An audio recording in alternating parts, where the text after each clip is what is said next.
This video discusses organic and inorganic molecules. Molecules are a group of atoms that are bonded together. A molecule is the smallest component of a chemical compound that can take part in a chemical reaction. Molecules have a specific whole number ratio. For example, water has 2 hydrogen atoms and 1 oxygen atom. Ammonia has 3 hydrogen atoms and 1 nitrogen atom. Organic molecules must have hydrogen and carbon atoms. We call this a hydrocarbon skeleton. Other common elements in organic compounds include oxygen, nitrogen, and phosphorus. A molecule is not organic just because it has carbon atoms.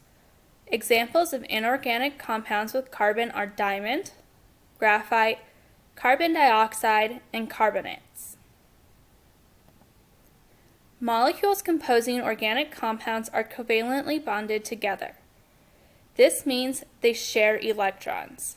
Carbon is very well suited for organic compounds because it has 4 valence electrons. This means it needs 4 electrons to fill its outer shell. This makes carbon versatile and able to make single, double, and triple covalent bonds. Organic molecules are typically very large. In fact, they contain thousands of atoms. Organic compounds make up biological molecules that create key structures of living things. Organic compounds make up roughly 30% of molecules in living things.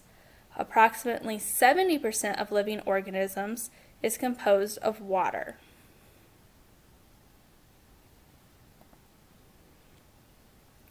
Inorganic compounds do not have both carbon and hydrogen. They are typically smaller than organic compounds. They can be composed of atoms bonded either covalently or ionically.